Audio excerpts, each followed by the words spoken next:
এই যুদ্ধটা আরো ব্যাপক আকার ধারণ করবে এবং অনেকেই ধারণা করতেছে যে এই যুদ্ধ হয়তো অতি সত্বর বা অতি সহজেই থামার নয়, বরং একটা ফুল স্কেলের তৃতীয় বিশ্বযুদ্ধ রূপ নিতে পারে। আল্লাহু আলাম, আল্লাহ সুবহানাহু ওয়া তাআলা ভালো জানেন।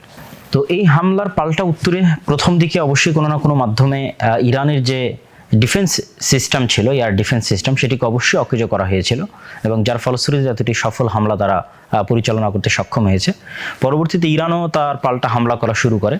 ইরান ড্রোনের মাধ্যমে হামলা শুরু করে, পরবর্তীতে ধীরে ধীরে মিসাইল, হাইপারসনিক মিসাইল, দূরপাল্লার ক্ষেপণাস্ত্র এবং ইসরায়েলের তেল আবিব, হাইফা ইত্যাদি নগরীতে হামলা করার মাধ্যমে ইরানও তার পাল্টা যে আক্রমণ সেটা অব্যাহত রেখেছে।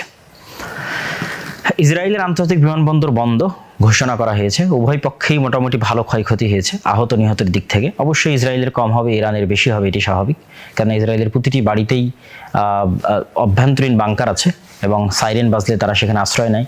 ইসরায়েলের আয়রন ডোম যে আকাশ প্রতিরক্ষা ব্যবস্থা, এটি অত্যন্ত উন্নত প্রযুক্তির এবং আমেরিকার নিজস্ব সাপোর্ট আছে।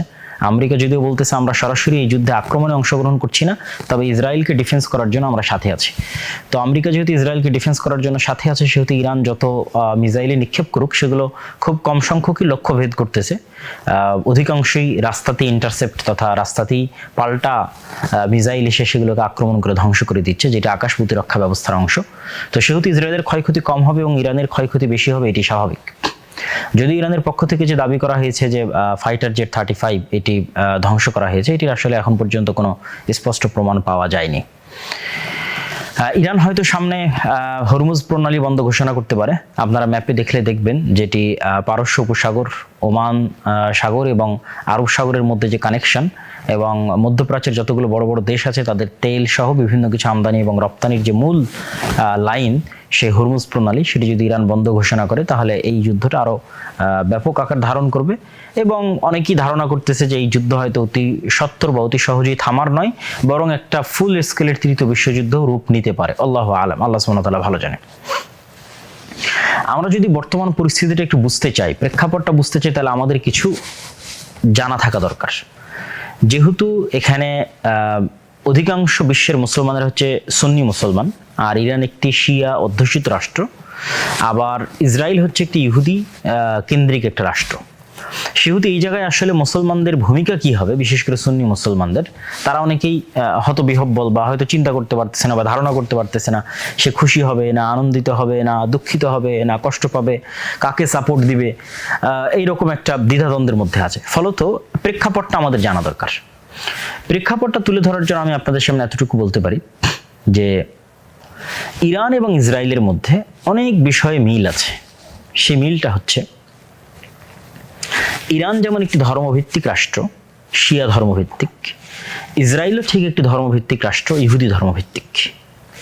তৃতীয় যেটি মিল সেটি হচ্ছে ইরানের যেমন মধ্যপ্রাচ্য কেন্দ্রিক উচ্চাশা এবং উচ্চাকাঙ্ক্ষা আছে রাজনৈতিক আধিপত্যের, ঠিক তেমনি ইসরায়েলেরও পুরো মধ্যপ্রাচ্যে দাদাগিরি করার তার লালিত স্বপ্ন আছে, সে গ্রেটার ইসরায়েল বানাতে চায়।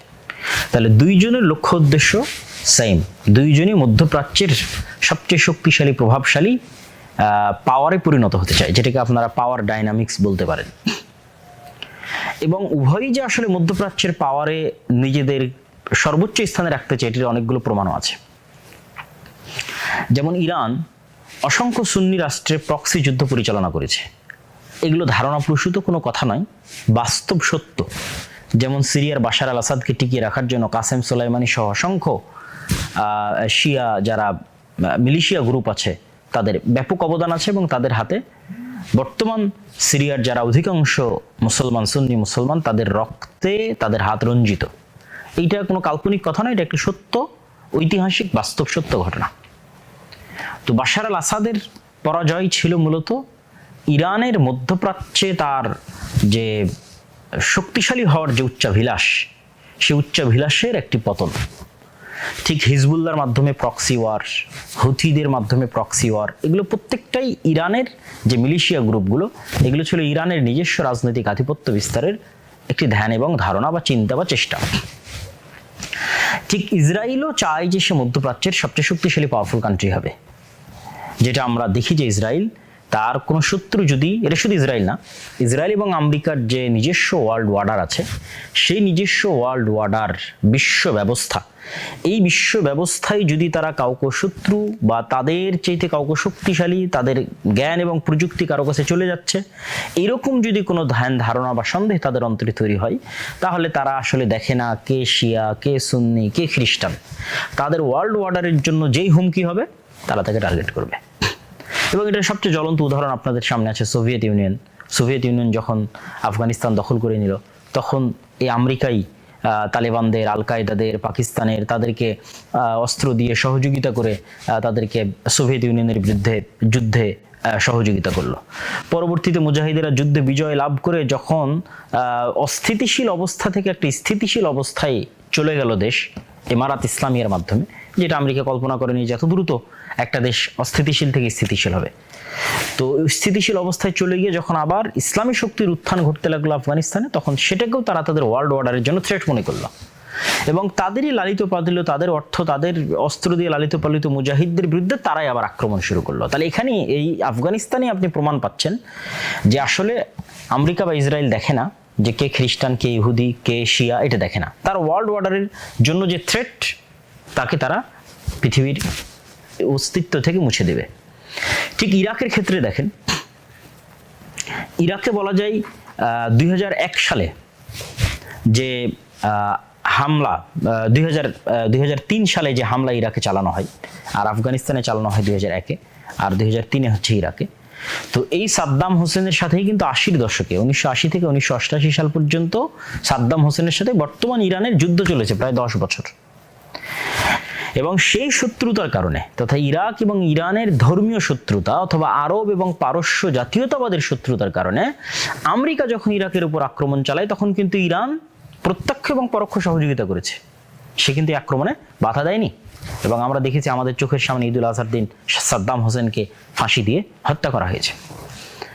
ঠিক তেমনি লিবিয়া তার যে তেল শোধনাগারগুলো ছিল, সেগুলোতে অযাচিত হস্তক্ষেপ বা স্বাধীন তেল উত্তোলনের সুযোগ যে আমেরিকার ওয়ার্ল্ড অর্ডার আছে তাদেরকে দিচ্ছিল না। ফলত তাকেও রাস্তা থেকে সরানো জরুরি ছিল। এবং 2011-তে যখন লিবিয়ার গৃহযুদ্ধ শুরু হলো, তার ফলশ্রুতিতে মুআম্মার আল গাদ্দাফি কিন্তু দুনিয়া থেকে বিদায় নিয়েছে।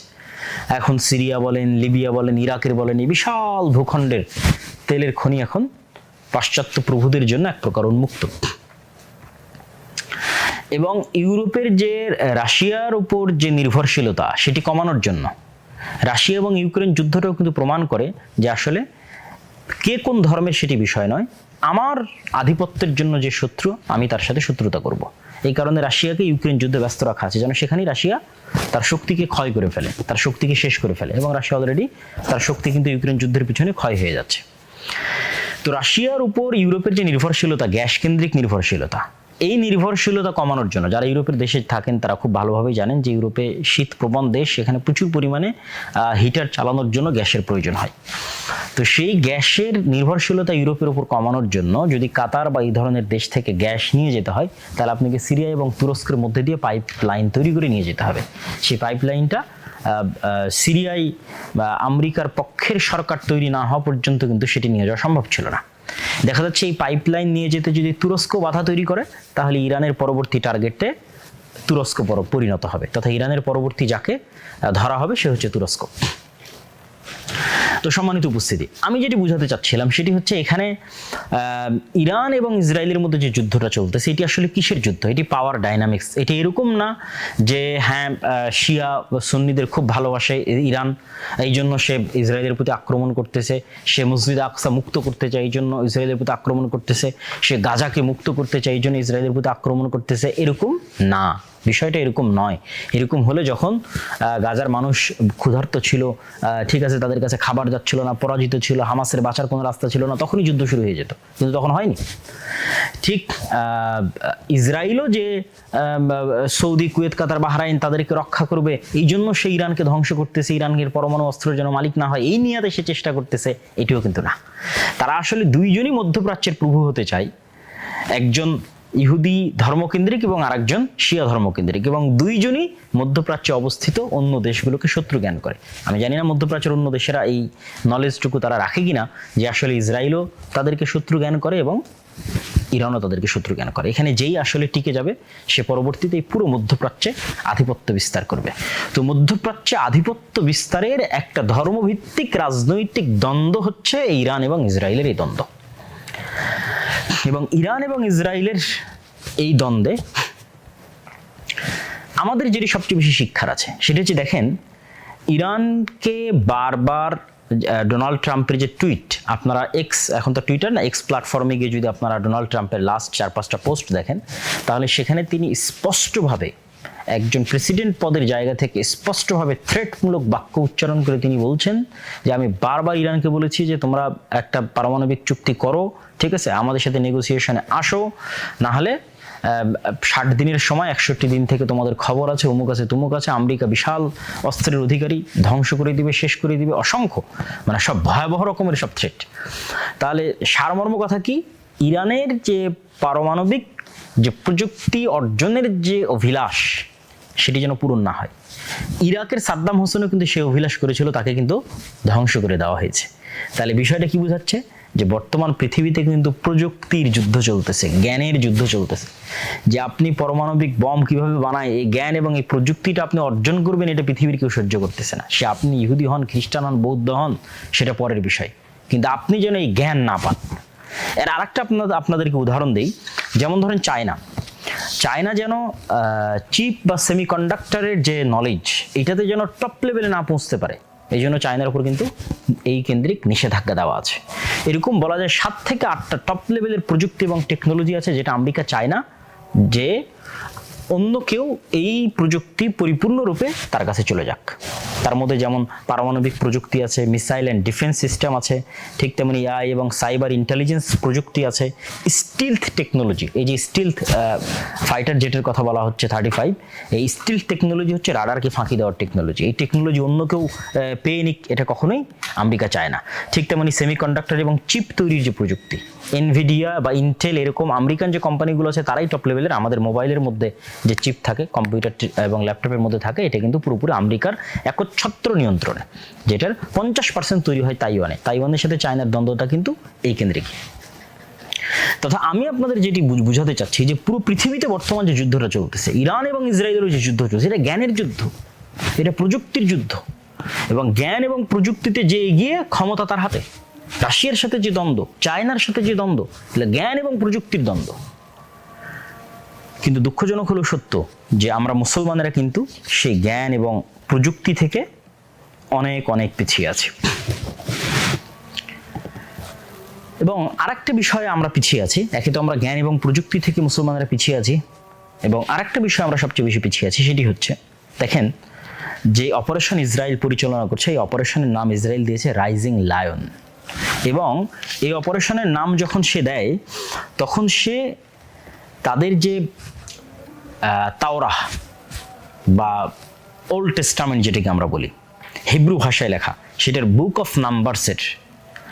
অফ নাম্বারসের একটা শ্লোক, সেই শ্লোক থেকে সেই নামটা নিয়েছে। যে শ্লোকের বাংলা অনুবাদ হচ্ছে, দেখো এই জাতি একটি মহান সিংহের মতো উঠে দাঁড়াবে এবং যে তরুণ সিংহের মতো নিজেকে উদ্দীপ্ত করবে, সে শিকার না খাওয়া পর্যন্ত বিশ্রাম নেবে না এবং নিহতদের রক্ত না পান করা পর্যন্ত থামবে না। এবং এই নামকরণ করার পর সেই নামটা চিঠিতে চিরকুটে লিখে তারা যে লিখিত চিঠি আল্লাহর কাছে পাঠায়, সৃষ্টিকর্তার কাছে পাঠায়, সেটা মসজিদ আল আকসার যে ওয়েস্টার্ন ওয়াল আছে, সেই ওয়েস্টার্ন ওয়ালকে তারা সবচেয়ে পবিত্র মনে করে। সেই ওয়েস্টার্ন ওয়ালে এই লিখিত চিরকুট লিখে বেঞ্জামিন নেতানিয়াহু চিরকুট নিক্ষেপ করে ফেলে সেই ছবিটা সেই সংবাদ মাধ্যমে প্রকাশ করেছে এবং তারপরে সেই অভিযান শুরু করেছে। তাহলে তাদের অভিযানের সাথে তাদের ধর্ম এবং ধর্মগ্রন্থের কি গভীর সম্পর্ক আছে সেটি কিন্তু আমরা চিন্তা তো আনি না। ঠিক গাজার বিরুদ্ধে যে অভিযানটা তারা পরিচালনা করেছিল, গাজার বিরুদ্ধে এই অভিযানও তারা যে নাম রেখেছিল গাজার বিরুদ্ধে অভিযান পরিচালনায়, আমালেক, সেটিও 2023 সালের 28 অক্টোবর এক বিবৃতিতে নেতানিয়াহু বাইবেলের বুক অফ ডিউটেরনমি সেখান থেকে উদ্ধৃত করে আমালেক, যেটা আমরা ওই যে আমালেকা গোত্রের বিরুদ্ধে মুসা আলাইহিস সালাতু ওয়াস সালাম বা ইউশা বিন নুনের যে যুদ্ধ, যে যুদ্ধের বর্ণনা আল্লাহ সুবহানাহু ওয়া তাআলা কোরআনে উল্লেখ করেছেন, সেই যুদ্ধের স্মৃতিচারণে তারা কল্পনা করতেছে যে হামাস বা গাজাকে তারা সম্পূর্ণরূপে নির্মূল করে দিবে, ঠিক যেভাবে আমালেকাদের ওই সময় ইউশা বিন নুন এবং মুসা আলাইহিস সালাতু ওয়াস সালাম বনু ইসরাইল যেভাবে নির্মূল করেছিল। তাহলে এবং তাদের যতগুলো অস্ত্র আছে, টেকনোলজি আছে, সবগুলোর নামকরণেও তারা ধর্মীয় নাম সবসময় ব্যবহার করে। যেমন তাদের একটা অস্ত্রের নাম হচ্ছে ডেভিড স্লিং, ডেভিড মানে দাউদ আলাইহিস সালাতু ওয়াস সালাম। আপনারা এই বিষয়ে আরো স্টাডি করে দেখতে পারেন এবং আমি আমার বহু বক্তব্যে তুলে ধরেছি যে ইহুদিরা তাদের ধর্মের প্রতি কি পরিমাণ কট্টর বিশ্বাসী। এখান থেকে আমাদের যেটা শিক্ষণীয়, সেটি আমি আমার বহু বক্তব্যে বলেছি যে যেখানে ইহুদিরা তাদের নিজের দিনের উপর কঠোরভাবে বিশ্বাসী হয়ে তারা তাদের সকল কিছু পরিচালনা করতেছে এবং পৃথিবীর কারো কেয়ার বা পরোয়া করতেছে না, তার দিনের উপর বিশ্বাসী থাকার ক্ষেত্রে এবং তার দিনকে রক্ষা করার ক্ষেত্রে, তার দেশকে রক্ষা করার ক্ষেত্রে কাউকে পরোয়া করতেছে না। ঠিক আমাদের পার্শ্ববর্তী দেশ ভারতের যারা হিন্দু আছে, তারাও তাদের দিনের উপর কট্টর বিশ্বাসী, যে সেই কট্টর বিশ্বাস থেকে তারা কাউকে ছাড় দিচ্ছে না।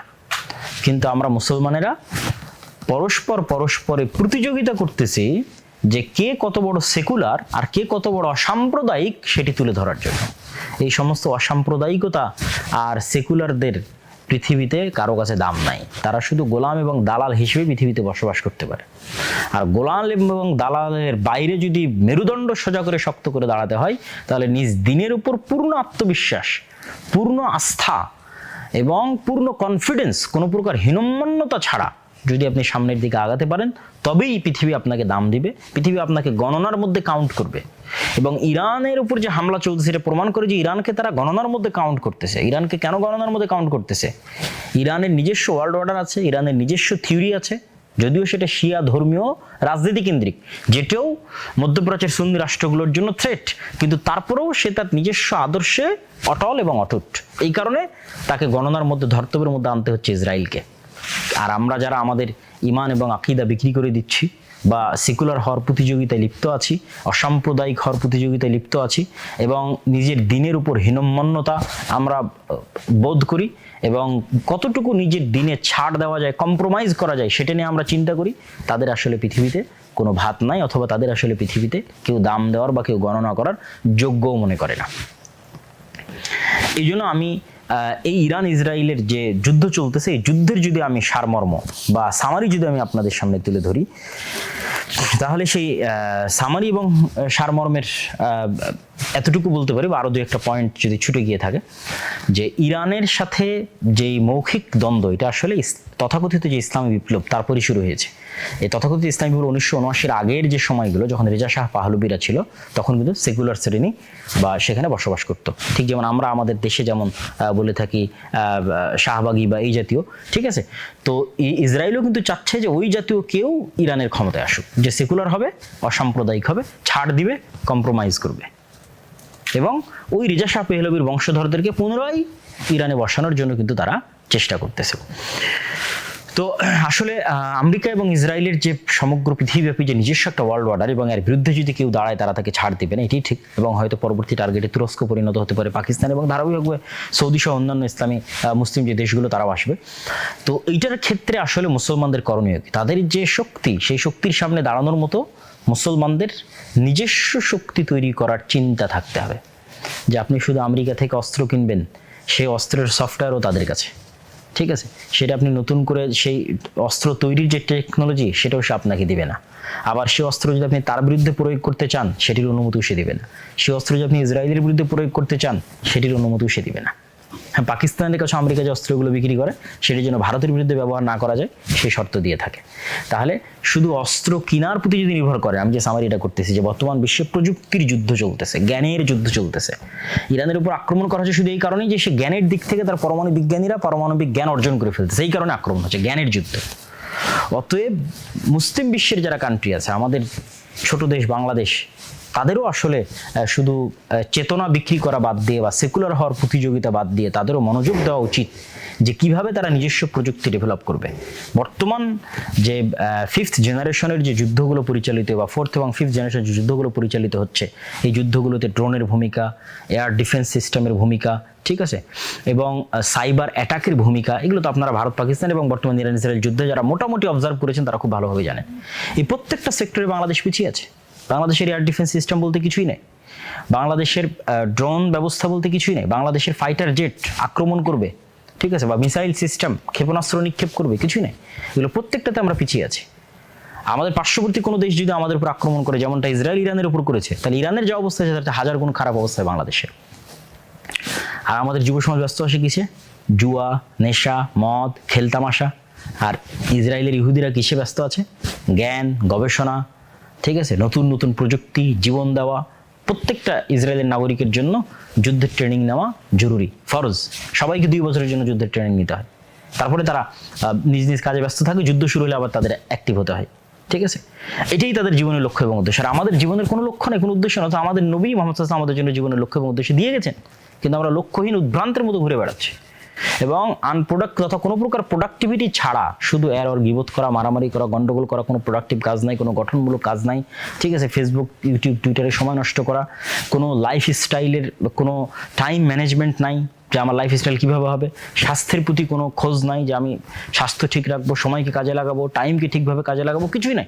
শুধু সময় নষ্ট এবং গল্প, কিবোধ, তহমতের মাধ্যমে আমাদের সময় পার হয়ে যাচ্ছে। অর্থাৎ ভাইরা, আমাদের জন্য করণীয় কি? এই দিন আমাদের সামনেও আসবে এবং সেই দিনের প্রস্তুতি হিসেবে আমাদের জ্ঞান, বিজ্ঞান এবং প্রযুক্তি, পড়াশোনা, প্রোডাক্টিভ লাইফ সামনে এগিয়ে যেতে হবে এবং নিজ নিজ জায়গা থেকে সর্বোচ্চ চেষ্টা করতে হবে। এটাই মুক্তি, এটা ছাড়া মুক্তির কোনো রাস্তা নেই।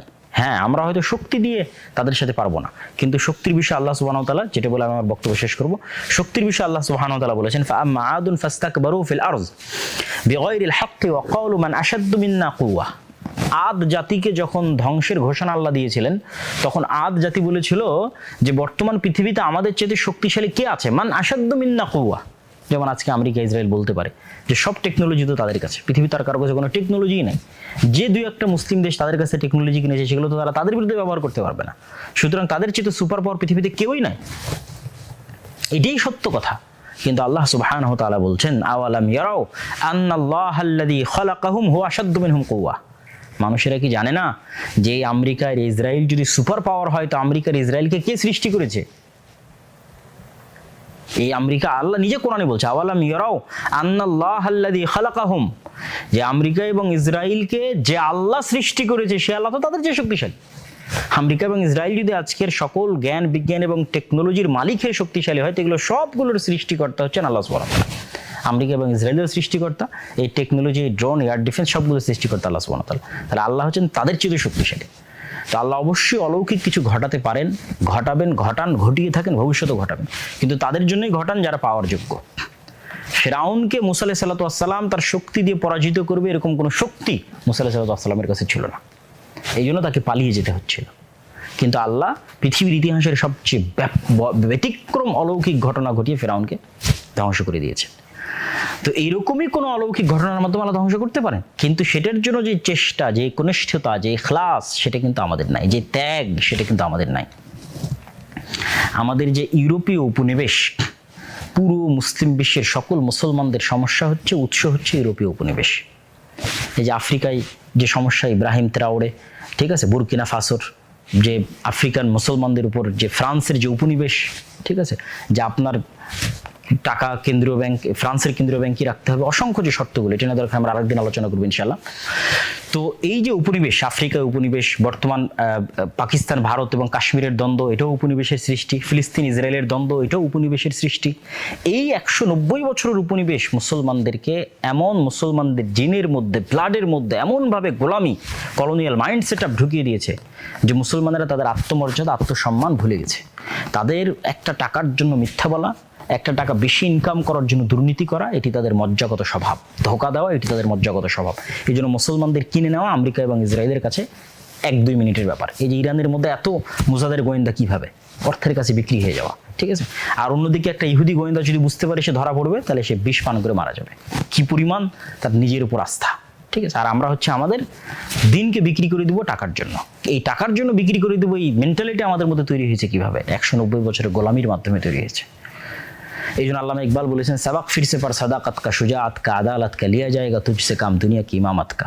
যে মুসলমানেরা তোমরা সত্য বলা শিখো, ন্যায়পরায়ণ আমানতদার হওয়া শিখো, আত্মমর্যাদা সম্পন্ন আত্মবিশ্বাসী হওয়া শিখো, নিজের দিনের উপর কট্টর আস্থা এবং বিশ্বাস নিয়ে আসা, হীনম্মন্য না হওয়া, সেকুলারিজম ডেমোক্রেসির মতো যে ওয়ার্ল্ড অর্ডার যেগুলো আছে, কেন্দ্রীয় বিশ্বায়নের, গ্লোবালাইজেশনের, এগুলোকে ছুঁড়ে ফেলে দেওয়া, আস্থা করে নিক্ষেপ করা এবং নিজের দিনের উপর অগাধ আস্থা এবং বিশ্বাস নিয়ে সামনের দিকে এগিয়ে যাওয়া এবং চেষ্টা করা এবং ত্যাগের মন মানসিকতা রাখা। যখন আপনি আপনার সর্বোচ্চ চেষ্টা এবং সর্বোচ্চ ত্যাগ করবেন ইখলাসের সাথে, তখন আল্লাহর সাহায্য অবশ্যই আসবে।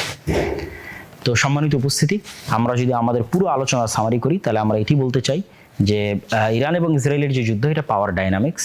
এটা কি বলে ওর নাম, ইরান জেরুজালেমের খুব ভালো চাই, গাজার খুব ভালো চাই, এই জন্য হামলা করতেছে, অথবা ইসরায়েল সৌদি, কুয়েত, কাতার, বাহরাইনকে রক্ষা করবে ইরান থেকে, এরকম কিছু না। তাদের উভয়েরই লক্ষ্য তারা মধ্যপ্রাচ্যে তাদের শাসনকে প্রতিষ্ঠিত করবে।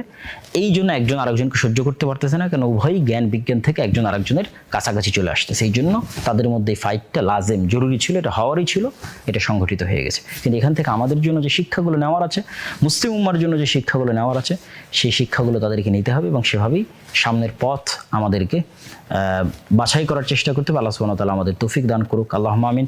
আশা করি আবার আপনাদের সাথে দেখা হবে ইনশাআল্লাহ সমসাময়িক বিষয় নিয়ে। আসসালামু আলাইকুম ওয়া রাহমাতুল্লাহি ওয়া বারাকাতুহু। আর হ্যাঁ, একটা কথা বলতে ভুলে গেলাম, সেটি হচ্ছে আমাদের মাসিক আল ইতিসামে আপনারা নিয়মিত এরকম সমসাময়িক বিষয়, আমাদের লেখনী, সম্পাদকীয় সব কিছু পান এবং পেয়ে থাকেন। অতএব মাসিক আল ইতিসাম নিয়মিত পড়ার চেষ্টা করুন, ওয়েবসাইট থেকে হোক অথবা গ্রাহক হওয়ার মাধ্যমে হোক, এজেন্ট হওয়ার মাধ্যমে হোক। এটি আপনাদের কাছে উদাত্ত আহ্বান থাকলো। আসসালামু আলাইকুম ওয়া রাহমাতুল্লাহি ওয়া বারাকাতুহু। এটা মুখে বলা না, এটা বাস্তবে যেই দিন বিশ্বাস অর্জন করা যাবে, এটার নাম ঈমান বিল গায়বি ইয়াকিন। এইটার উপর যেই দিন মুসলমানেরা বাস্তবে বিশ্বাস অর্জন করতে পারবে, ওই দিন গোলামি থেকে মুক্তির রাস্তা শুরু। এইটার উপর বাস্তবে ইয়াকিন লাগবে। ঈমান বিল গায়বি ইয়াকিনের মধ্যে আরও একটা জিনিসে ইয়াকিন জরুরি ভিত্তিতে লাগবে, সেটা হচ্ছে পরকাল, জান্নাত। এটা ছাড়া মুসলমানদের বিজয় সম্ভব নয়। আসহাবুল উখদুদের মতো ঈমান পরকালের উপর। আসহাবুল উখদুদের ঘটনা আপনাদের জানা আছে। ওয়ামা নাকামু মিনহুম ইল্লা আন ইউমিনু বিল্লাহিল আজিজিল হামিদ। যে আল্লাহ সুবহানাহু তাআলা বলছেন যে আসহাবুল উখদুদকে আগুনে জ্বালিয়ে দেওয়া হচ্ছে শুধু এই কারণে যে আসহাবুল উখদুদ আল্লাহ সুবহানাহু তাআলার উপর ঈমান রাখত। তো ওরা আগুনে ঝাঁপ দিচ্ছে কেন? ওরা আগুনের মধ্যে জান্নাত দেখতে পাচ্ছিল। বাড়িতে ফিরে যাচ্ছে না কেন? বাড়িতে জাহান্নামের আগুন দেখতে পাচ্ছিল। এটা এমনি দেখতে পাওয়া না, বাস্তব দেখতে পাওয়া। বাস্তব যে আমার সামনে জ্বলন্ত আগুন আছে, এটা তো জান্নাত। ওরা জান্নাতে ঢুকে গেছে।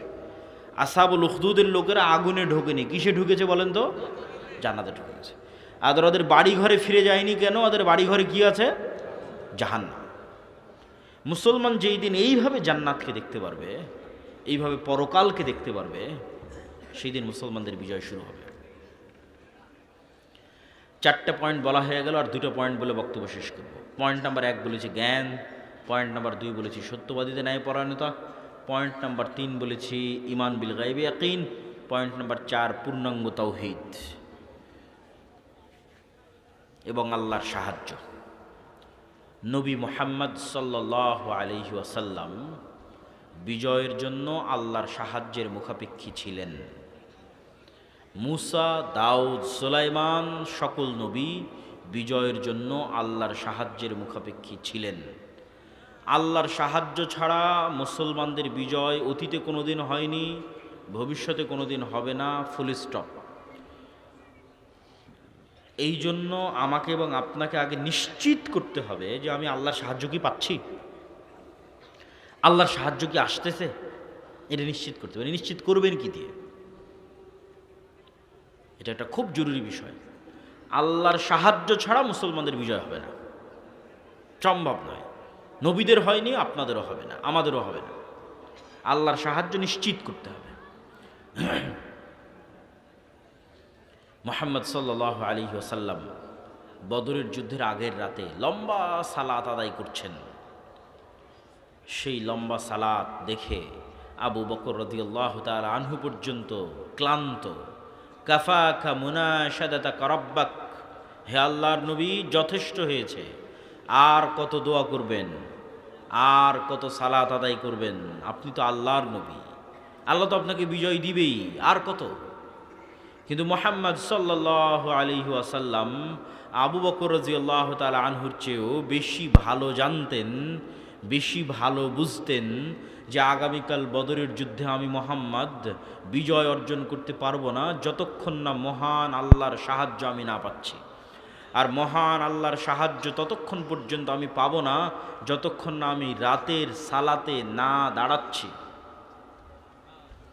তাহলে নবী মুহাম্মদ সাল্লাল্লাহু আলাইহি ওয়াসাল্লাম রাতে সালাত আদায় না করে আল্লাহর সাহায্যের বিষয়ে নিশ্চিত হতে পারছেন না।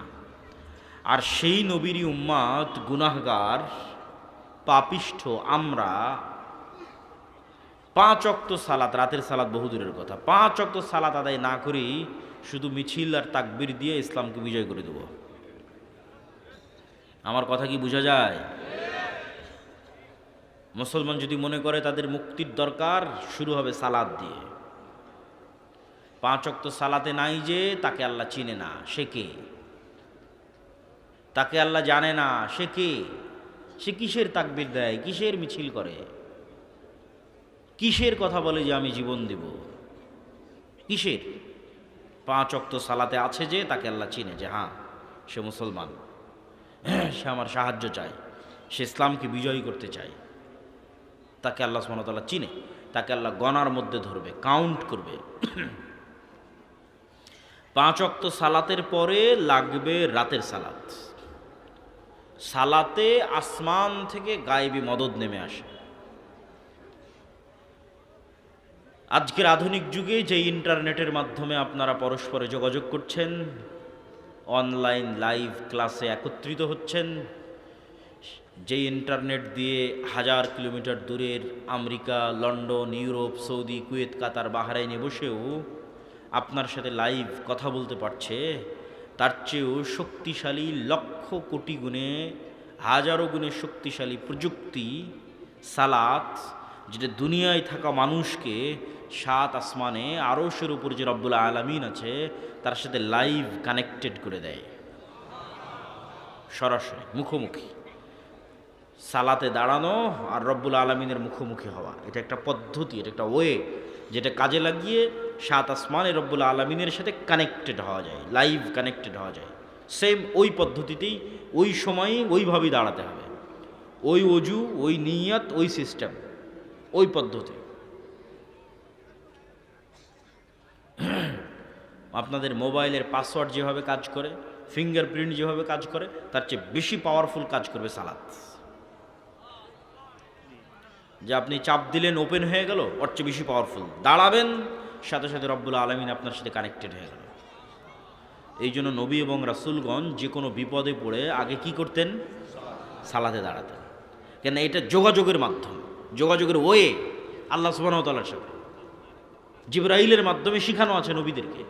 লাউহে মাহফুজে ওই সিস্টেমই, ওইভাবেই লাউহে মাহফুজে সালাত অন্তর্ভুক্ত আছে। লাউহে মাহফুজে সালাত ওইভাবেই রাখা আছে। আপনি যখন দাঁড়ান তখন এটি লাউহে মাহফুজের সাথে মিলে যায়। এই চিত্র, এই দৃশ্য লাউহে মাহফুজের সাথে মিলে যায়। লাউহে মাহফুজের সালাত এভাবেই রাখা আছে। এভাবে দাঁড়াবে, সূরা ফাতিহা পড়বে, রুকু করবে, সুবহান রাব্বিল আযীম বলবে, সিজদায় যাবে, সুবহান রাব্বিল আ'লা বলবে। লাউহে মাহফুজ এইভাবেই আছে। দাঁড়ানো মাত্র মিলে গেছে, কানেকশন তৈরি হয়ে গেছে রব্বুল আলামিনের সাথে। যে কোনো বিপদে, যে কোনো সমস্যায় 5 ওয়াক্ত সালাত মুসলমানের বিজয়ের জন্য পূর্ব শর্ত, আল্লাহর সাহায্য পাওয়ার জন্য পূর্ব শর্ত। রাতের সালাত বিজয় হওয়ার পূর্ব শর্ত, আল্লাহর সাহায্য পাওয়ার পূর্ব শর্ত। তাই যুবক সমাজ এসে জিজ্ঞেস করে, বলেন কি করতে হবে? জীবন দিতে চাই, সালাত আদায় করতে হবে। 5 ওয়াক্ত সালাত জামাতে মসজিদে গিয়ে আদায় করতে হবে। আরেকটি মাধ্যমে আল্লাহ সুবহানাহু ওয়া তাআলার পক্ষ থেকে, একটু যদি শাইখকে দেখতেন আসতেছে কিনা, তাহলে ওই হিসেবে আমি বক্তব্য সামনে আগাবো। আরেকটি মাধ্যমে আল্লাহ সুবহানাহু ওয়া তাআলার সাহায্য পাওয়া যায়, সেটা হচ্ছে জিকির। জিকিরটা আপনাকে বোঝানোর জন্য একটু বুঝতে হবে আওয়াজ বা সাউন্ড কেন পাওয়ারফুল। আজকের আমার সব বক্তব্য ভুলে গেলেও এই একটা অংশ মনে করে নিয়ে বিদায় নিয়ে, আওয়াজ বা সাউন্ড কেন শক্তিশালী। পৃথিবীর সবচেয়ে শক্তিশালী হচ্ছে আওয়াজ, পৃথিবীর সবচেয়ে শক্তিশালী হচ্ছে সাউন্ড। আমি এখন বাংলায় কথা বলতেছি না, আমি আওয়াজ তৈরি করতেছি।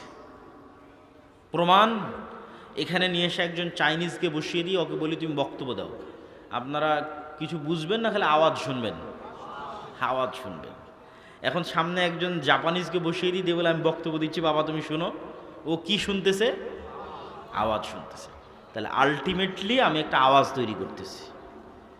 আওয়াজের ধরনে পার্থক্য হওয়ার কারণে এটা বাংলা, আওয়াজের ধরনে পার্থক্য হওয়ার কারণে এটা ইংরেজি, আওয়াজের ধরনে পার্থক্য হওয়ার কারণে এটা আরবি, কিন্তু তৈরি হচ্ছে আওয়াজ।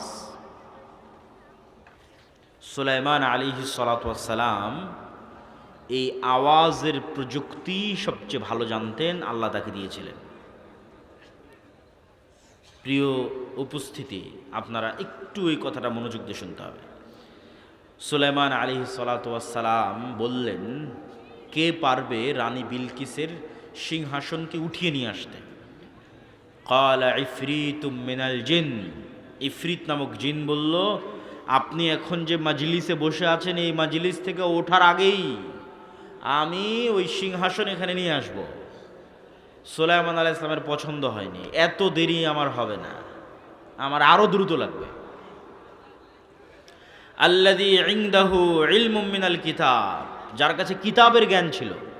এখন জিন কি মানুষ তা কোরআনে বলা নাই, কিন্তু বেশিরভাগ মুফাসসিরিন ইকরাম লিখেছেন এই মানুষ জ্ঞানের শক্তিতে বলতেছে, জ্ঞানের শক্তি, যে চোখের পলক পড়ার আগে রানী বিলকিসের সিংহাসন এখানে উপস্থিত হবে। আল্লাহু আকবার।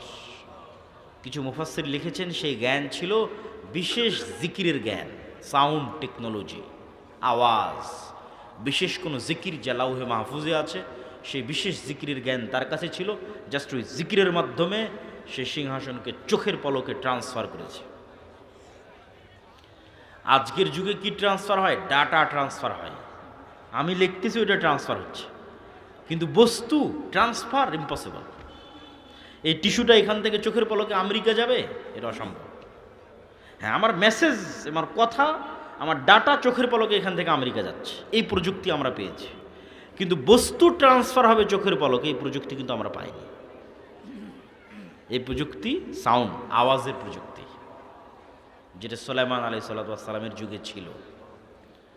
পাখির আওয়াজ সুলাইমান আলাইহিস সালাম বুঝতেন, পিঁপড়ার আওয়াজ সুলাইমান আলাইহিস সালাম বুঝতেন, সুলাইমান আলাইহিস সালামের আওয়াজ ওরা বুঝতো। আওয়াজের চেয়ে শক্তিশালী পৃথিবীতে কিছু নাই। সব একটা আর একটার সাথে কানেক্টেড আওয়াজ দিয়ে, সব পাখি, জীব জন্তু, পশু, মুরগি, আমি, আপনি, সব একটা আর একটার সাথে কানেক্টেড আওয়াজ দিয়ে। ওই আওয়াজটা জানতে হবে, এটা আমরা জানি না।